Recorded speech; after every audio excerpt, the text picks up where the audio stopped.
Ateus não acreditam em Deus. E os crentes acreditam, é isso? Bem fácil de responder essa, né? Bem simples. Mas você sabia que nessa pesquisa que eu estou falando agora, entrevistaram ateus e cristãos.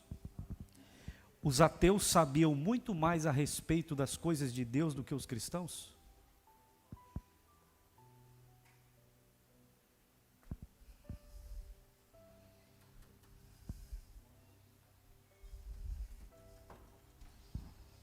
Os ateus souberam responder muito mais perguntas a respeito de Bíblia e Deus do que os crentes. Você acredita que tinha crente que acreditava que o Papai Noel fazia parte da Bíblia?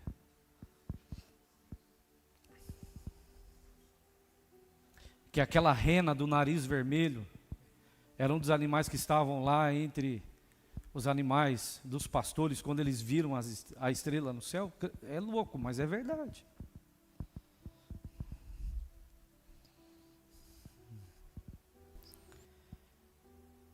E nós temos uma impressão ruim, né? Diante de uma situação assim. Puxa vida. As pessoas que não acreditam em Deus sabem muito mais a respeito de Deus do que aqueles que acreditam.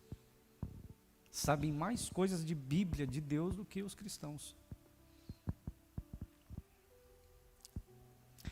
Confiamos no Senhor? Será que nós confiamos? Diz o texto, capítulo 17. Qual é a versão que nós estamos usando? NVT ou NVI? T? Assim diz o Senhor: maldito é quem confia nas pessoas, que se apoia na força humana e afasta o seu coração do Senhor. É como um arbusto solitário no deserto, não tem esperança alguma. Habitará em lugares desolados e estéreis, numa terra salgada onde ninguém vive. Feliz é quem confia no Senhor, cuja esperança é o Senhor. É como árvore plantada junto ao rio, com raízes que se estendem até as correntes de água. Não se incomoda com o calor, suas folhas continuam verdes. Não teme os longos meses de seca e nunca deixa de produzir frutos. O coração humano é mais enganoso que qualquer coisa e é extremamente perverso. Quem sabe de fato o quanto ele é ruim ou mau? Eu, o Senhor, examino o coração e provo os pensamentos. Dou a cada pessoa a devida recompensa de acordo com as suas ações. O texto apresenta para a gente dois tipos de pessoas, bem diferentes uma da outra. A primeira, chamada de pessoa maldita, que é aquela pessoa que confia no homem. Eu estou falando hoje de confiança, tá?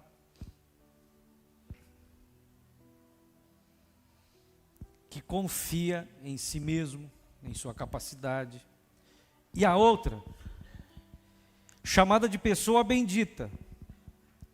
E esta vive sempre esperando em Deus.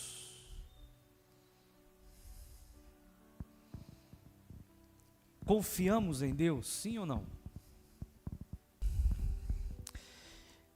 Essa passagem, ela é mais conhecida como maldito é o homem que confia no homem. A gente sempre teve só a ideia de que o homem que confia em outro homem. E como tem gente que diz isso, eu confio no meu taco. Tem ou não tem?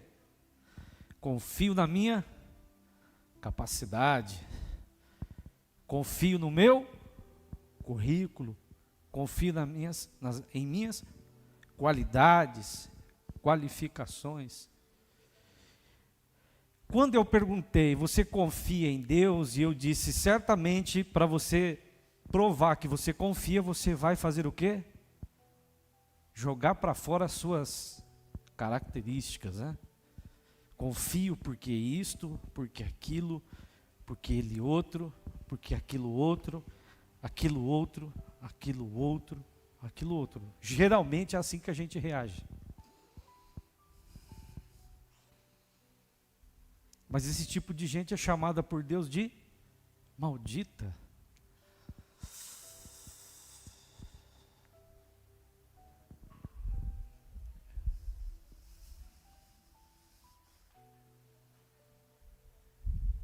Algumas reflexões fazem nos respirar fundo.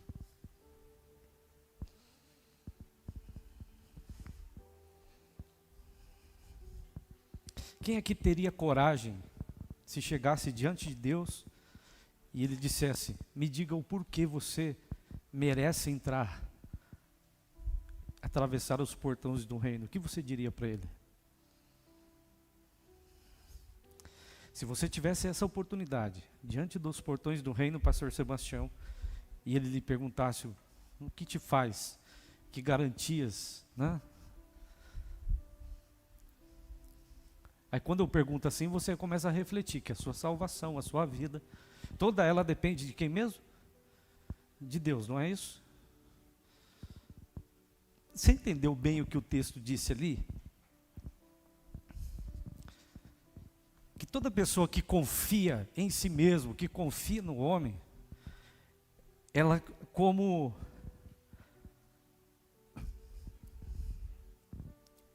uma árvore plantada sozinha, verso 6, no deserto, ela não tem esperança. Ela vai continuar vivendo em lugares onde não existe nada.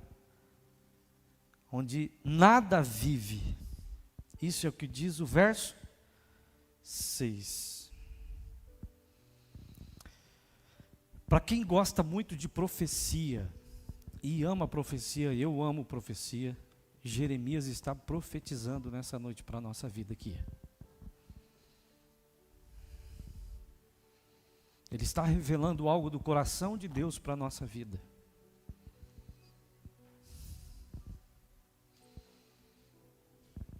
Ele está dizendo, olha, não acredite muito no que os seus olhos veem. Não confie muito. Não deposite a sua confiança nas coisas que você tem e que você faz. E sabe por que Jeremias diz isso? Ele deixa claro, porque o coração do homem é enganoso.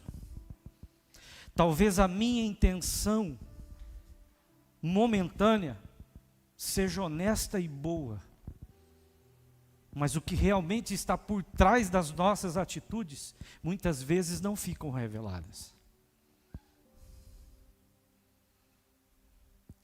Eu duvido que você nunca tenha feito na sua vida algo para tirar uma vantagem. Que você nunca deu uma emagrecida para ficar mais bonito, para atrair alguém.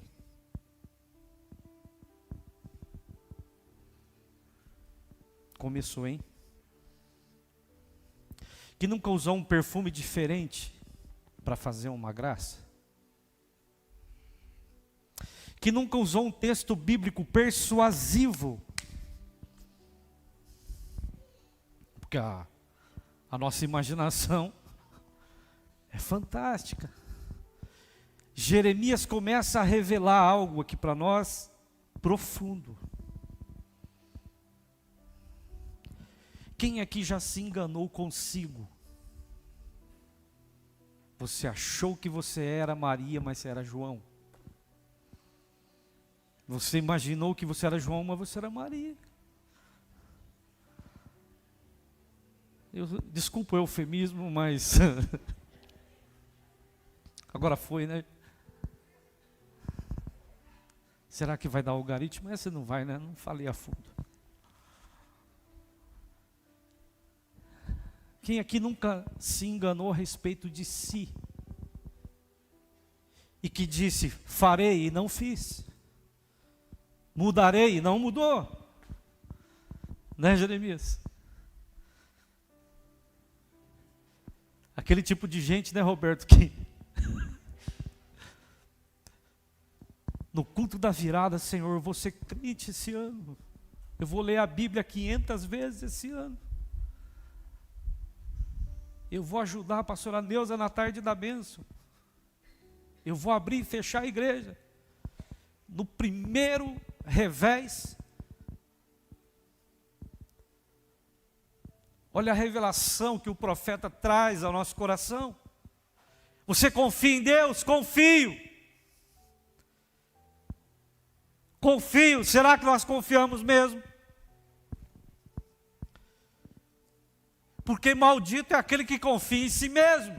E por que ele se torna um maldito? Porque às vezes a nossa intenção, ela está permeada de outras intenções, com as quais nós não revelamos às pessoas.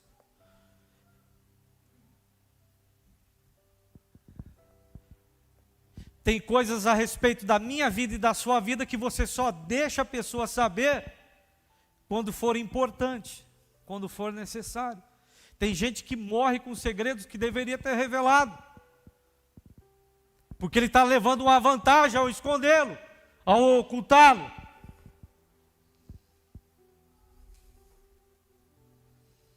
Eu já fiz coisas dizendo que era para Deus, eu já fiz isso, quando eu queria um lugar ao sol.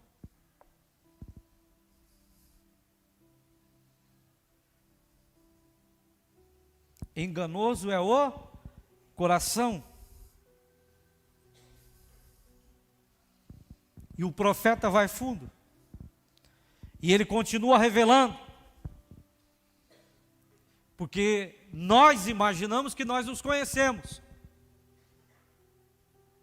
E a gente não se conhece.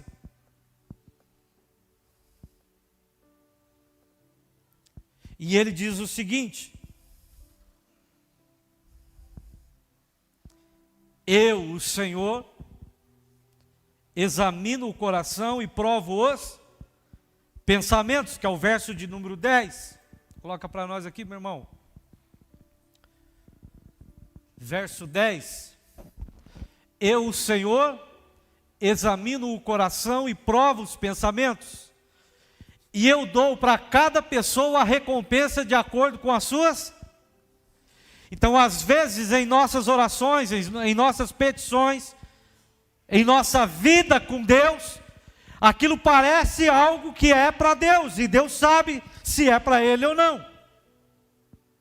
Porque se existe alguém que nos conhece, quem é? É Deus.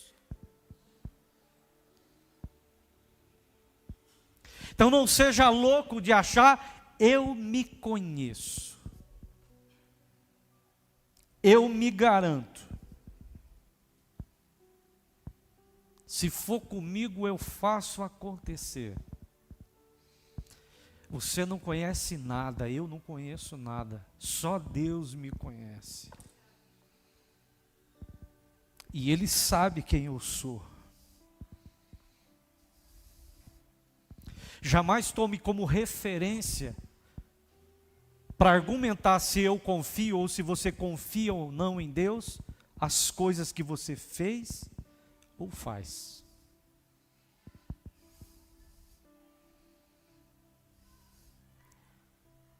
Porque até antes de eu falar, Ele já sabe o que eu vou falar.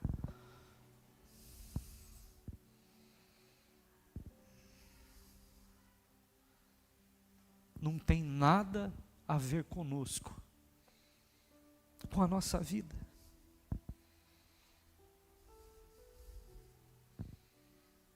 Sabe que o crente pentecostal tem uma coisa de credencial, né? Eu sou da igreja A, sou da igreja B, eu sou da igreja C, e eu represento tal e tal situação.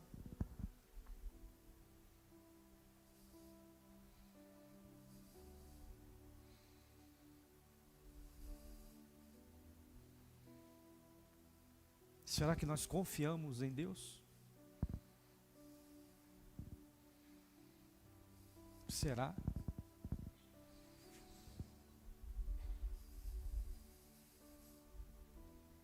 Bendita palavra, não é não? O crente tem um negócio de ser meio tolo, eu estou incluído, né? Nós crentes temos um negócio de ser meio tolo. A gente começa a construir certos castelinhos, né, na vida. E Deus não precisa de muito para derrubar o nosso castelinho. Ele nem faz força. Ele deixa a gente se quebrar. Ele coloca Adão e Eva no jardim da fartura. Pastora Neuza, a senhora já parou para pensar? A gente sente falta de um monte de coisa, né? Tem algumas necessidades. Deus colocou Adão e Eva para viver num lugar onde não existia falta de nada, nem de presença de Deus. Você não precisava pedir, toda tarde ele vinha. Oh Deus, vem não, toda tarde ele fazia questão de estar lá.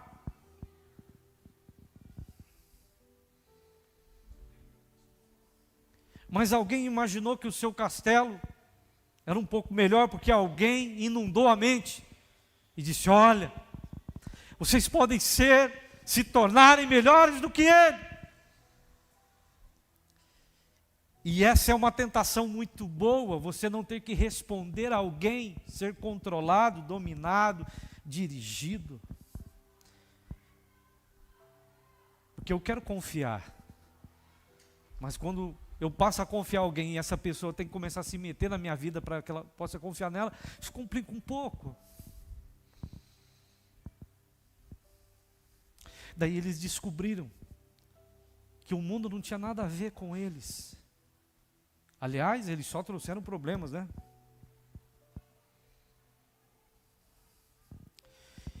E Jeremias está trazendo algo do coração de Deus para essa noite.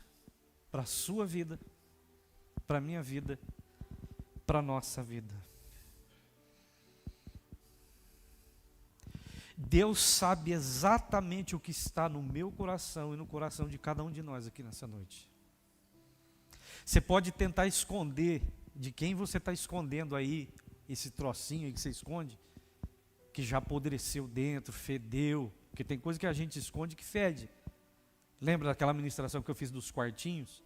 Né? Todo ser humano tem um quartinho. O quartinho do segredo. Aquele quartinho que só ele tem a chave. E que lá dentro ele sabe que tem de tudo um pouco. Tem rato, lacraia, tem coisa melando, que já não serve para mais nada, mas está lá.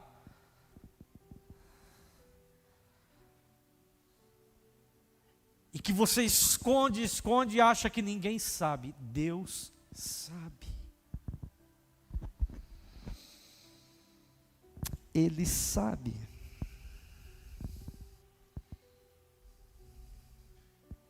Ele conhece.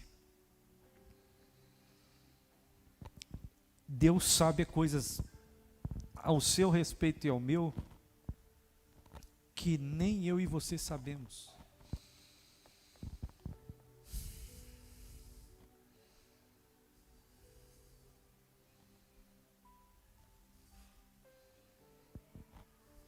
Você confia em Deus?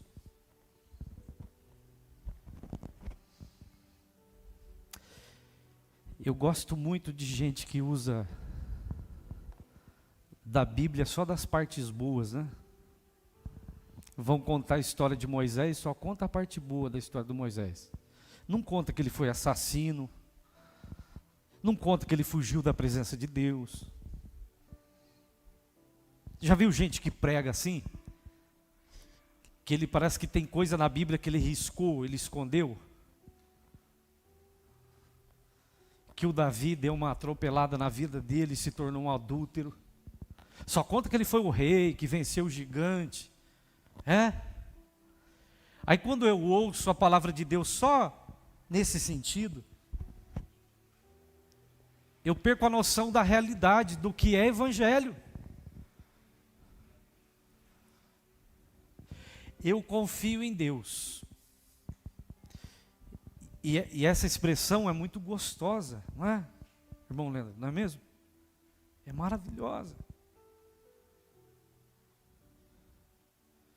Mas aí quando você pega a palavra para ver se realmente, vamos usar ela como referencial, a coisa começa a complicar. Mas fica tranquilo, tá, irmã Lourdes? Fica tranquila, tá bom? Que Deus sempre tem remédio para tudo, né, Roberto? Sempre tem remédio. Porque quando a palavra é exposta dessa maneira, você fica, e agora? Alguém aqui já queria chamar o Chapolin Colorado. Quem poderá me defender agora? Porque agora eu estou vendo que eu não confio em nada. Eu estou como uma árvore plantada no meio do deserto. Porque eu não tenho produzido nada. Nada tem sido feito através de mim. Eu estou dizendo que eu sou de Deus, mas para eu poder falar que eu sou dele, eu deveria estar produzindo, deveria estar revelando alguma coisa através da minha vida, mas eu não revelo nada a não ser só satisfação pelas coisas que eu tenho, que eu sou. E aí dá uma indignação, não dá? Lembra que agora eu estou usando esse termo, maldita a palavra de Deus para alguns, porque ela tira o doce da nossa boca. Maldita para alguns, para aqueles que não querem crescer na fé. Mas olha que incrível. Você quer ver como que é a vida de uma pessoa? Vou pegar só um referencial, um ou dois aqui. Como que é a vida de uma pessoa? Porque Deus nos conhece. Sim ou não? Para muitos isso complica.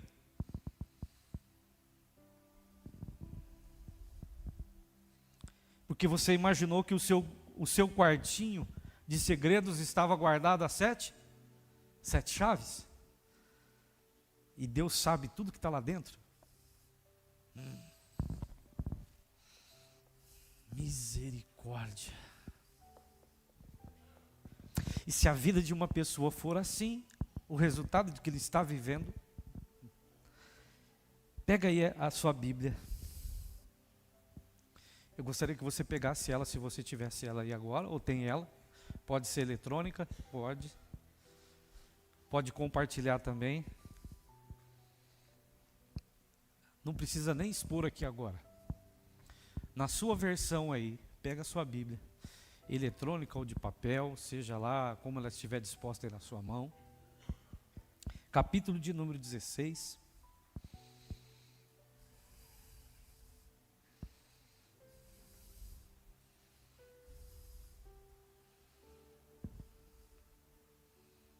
Encontrou? Capítulo 16 do livro de Atos. Foi isso que eu pedi? Não? Você está esperto agora, né? Eu pedi o 17? Atos 16? Muito bem. Encontrou? Se alguém não encontrou, ajuda ele a encontrar.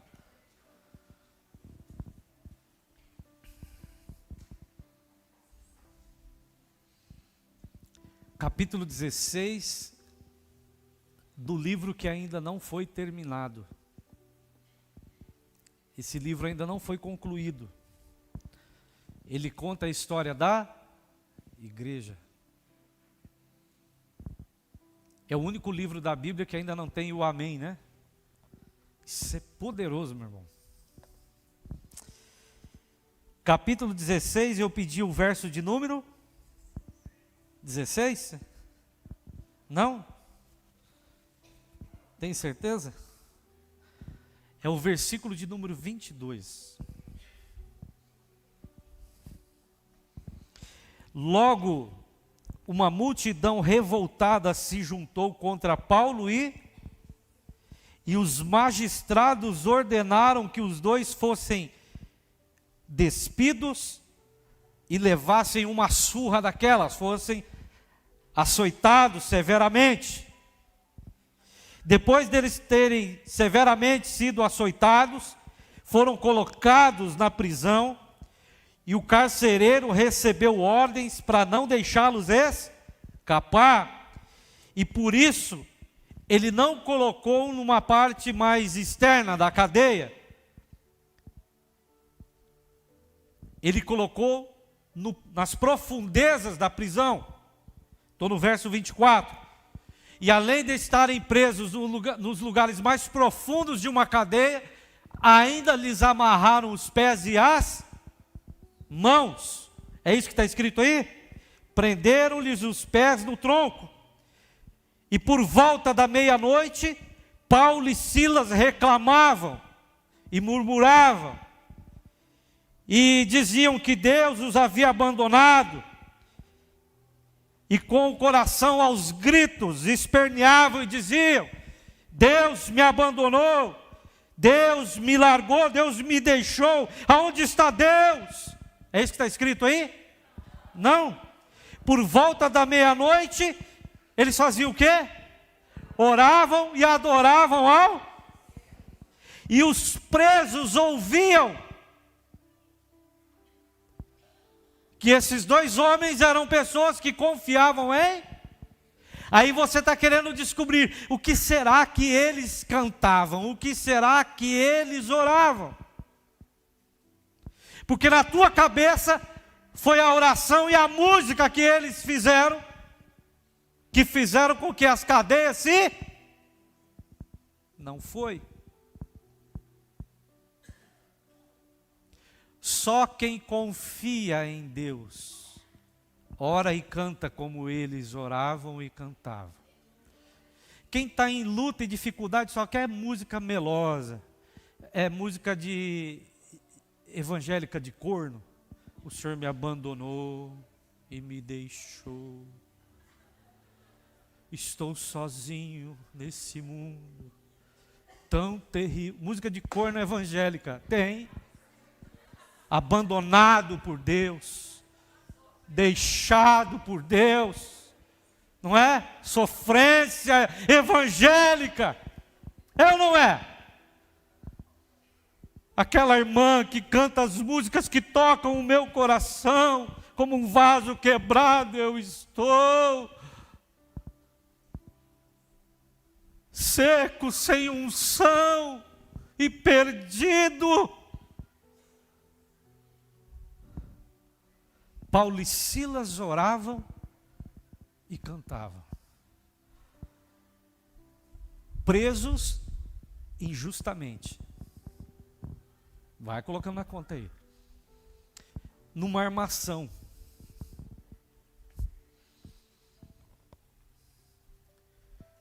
O crente está com a dor na unha, ele vai para a sofrência evangélica. Vai ou não vai? Vai. Você vai.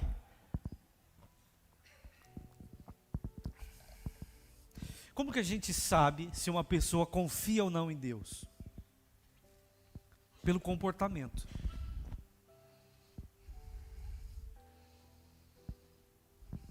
Porque eles não dependem das coisas que estão acontecendo à sua volta para confiar em Deus.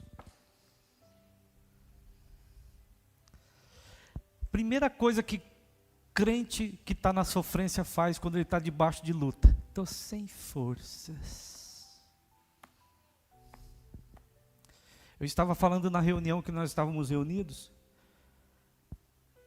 e eu acho incrível isso. Porque tem gente que ainda não entendeu a revelação, dracma perdida, ovelha, filho, não entendeu isso ainda. Na hora que o crente está por cima, ele é o filho, não é? Filho de Deus, posso tudo. Surge uma situação, pastor Belém, a pessoa vira ovelha.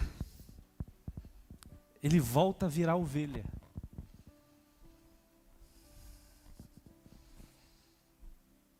Se ele está por cima, ele é o filho. Sou filho do rei. Sofreu uns negocinhos, ele vira ovelha de novo. E geralmente ele é aquela ovelha que some, que sai do curral.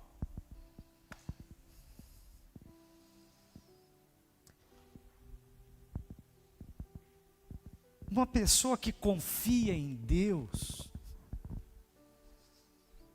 que de verdade confia em Deus,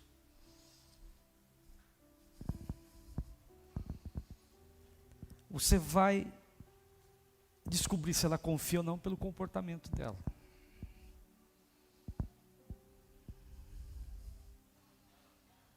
Presos por coisas que eles não tinham feito. Apanharam muito. Amarrados. Eles estavam encarcerados num lugar escuro. Pastor Sebastião, um lugar que eles estavam presos, além de não ter luz, havia escassez de oxigênio para se respirar.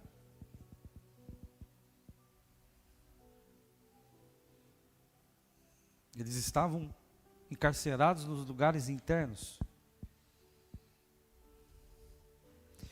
Muita gente, se estivesse nessa situação, estaria lá reclamando. Está doendo só a sua unha, você está reclamando. Eu estou falando dessa. Já estaria xingando Deus, mandando Deus para aquele lugar.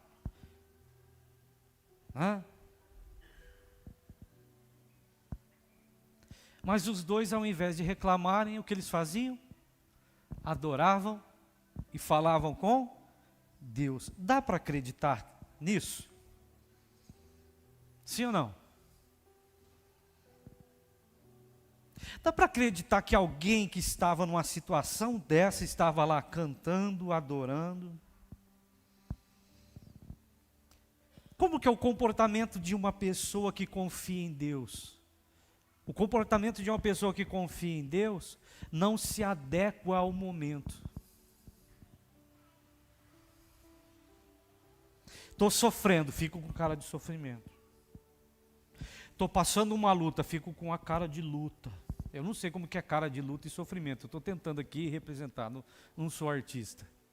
Eu não quero ser artista, pois outro igual a ti não há. Eu nem quero ser adorado. Eu estou aqui para te adorar.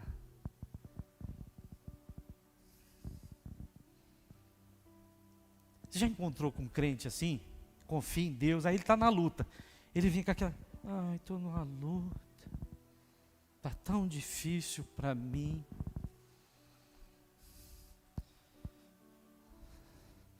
Eu não manjo muito disso. Mas quando eu acho que eu sou grande e pequeno, eu sou, nada sou. Passei por todos os lugares, me ajude a prosseguir. Estou sentindo minhas forças indo embora, mas sua presença me restaura. Sabe que restaura mesmo? Como é que estava Paulo e Silas? Cantando? Não tinha cara de que casa caiu e a casa tinha caído. Não tinha desânimo de quem estava sendo exprimido. Não, estava firmeza.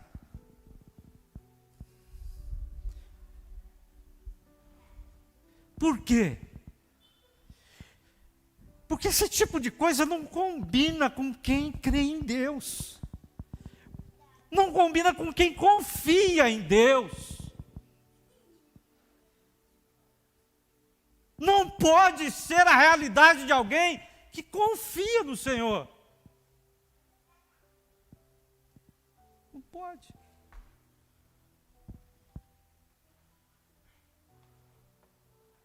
Aí você vai querer usar Jesus Cristo. Lá é uma outra história. O pecado do mundo estava sobre ele.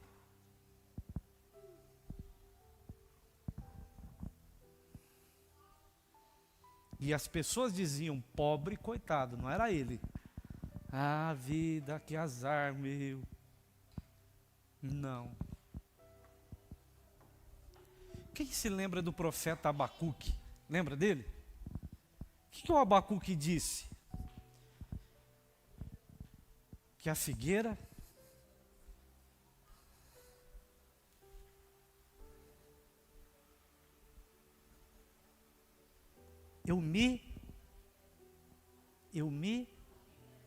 caramba.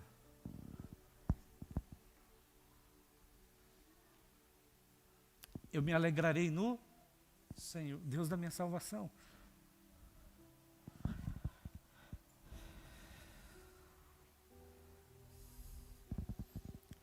O Abacuque está dizendo, eu olhei para a figueira, não tem flor. Se não tinha flor, é porque ele já sabia, não vai ter figo.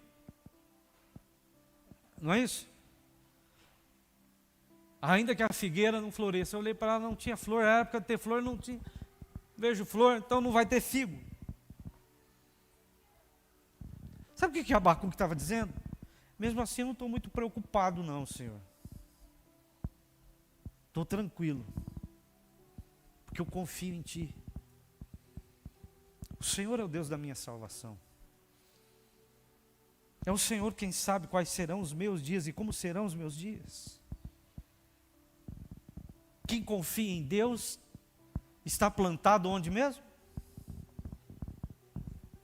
Vamos voltar lá, Jeremias? Quem confia em Deus está plantado onde? Você já esqueceu, mas é Jeremias 17, tá?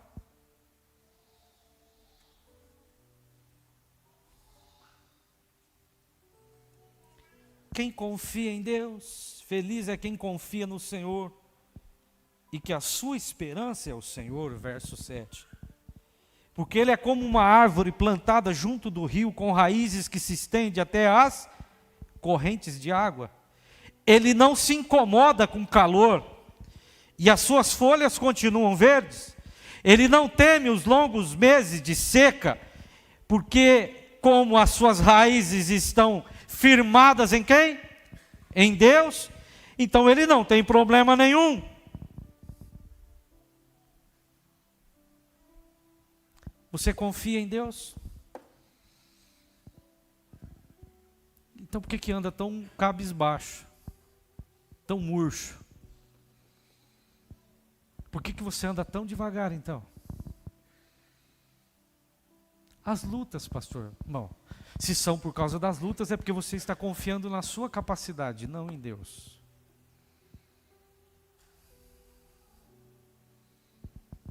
Maldito é o homem. E já vou te revelar logo como é a vida de um maldito. Está plantado num lugar deserto. Não cresce nada na volta dele. E a tendência é que ele morra. Mas se você confia no Senhor, você é uma árvore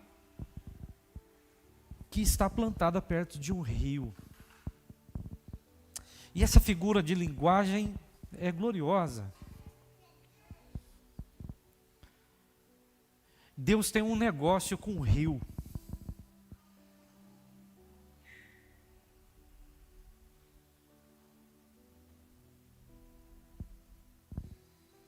E tem um pouco a ver com nascente.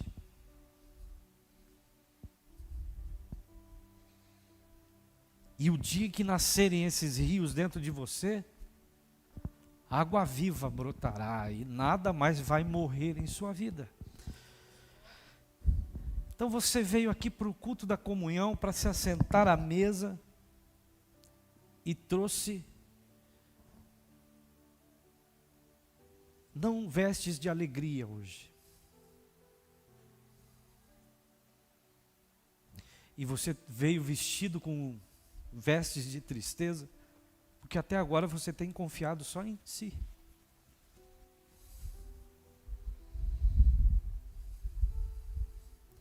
Na sua oração, esperto, hein?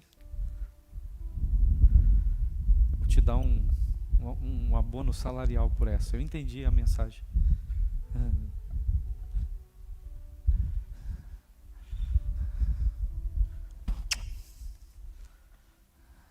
Obrigado.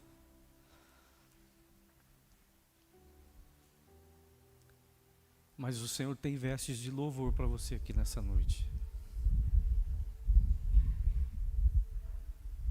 Disposto a celebrar?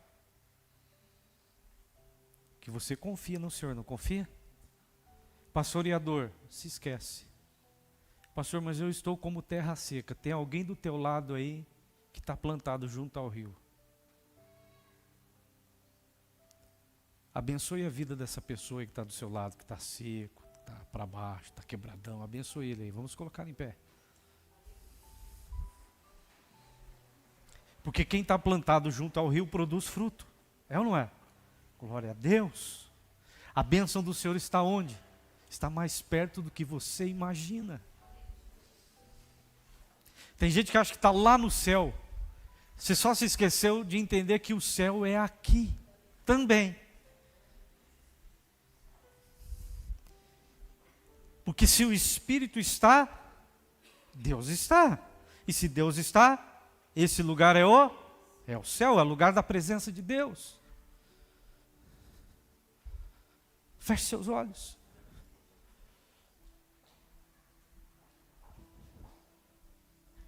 Eu não vejo e nem sinto, mas sei que Deus já curou muita gente aqui nessa noite. Eu não percebo, eu confio em Deus. E sei que resistiu até agora, mas não pode resistir mais.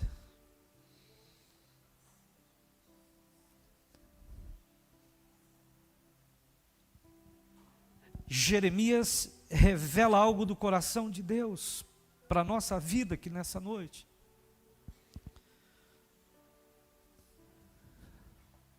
Está firmado? Estou. Quais eram as condições em que estavam Paulo e Silas? As piores. Mas qual era o comportamento de Paulo e Silas? De vencedores. De pessoas que confiam no Senhor. De gente que conhece e sabe quem é o Senhor. Não estavam lá se perguntando quando? Quando? Não. Não. Não. Não. Mas adoravam como nunca. Glorificavam como nunca. Ao ponto de que você pensou a vida inteira de que foi a oração e a letra da canção que fez estremecer aquelas cadeias. Engano seu. Eis que estou convosco todos os dias da sua vida, e não te abandonarei, nem te deixarei. Aqueles que confiam no Senhor são como Sadraque, Mesaque, Abednego. Vocês vão morrer se continuar nessa. Faça o que o Senhor tiver que fazer. A nossa confiança está no Senhor.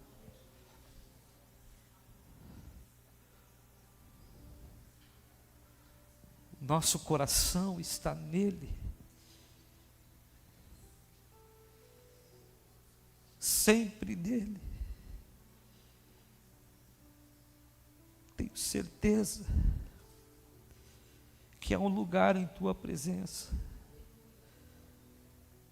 Há um lugar em ti.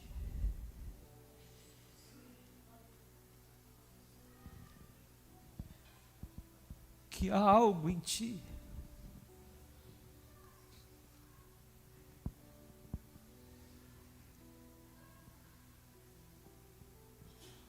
Tem alguém aí do seu lado cheio dessa presença?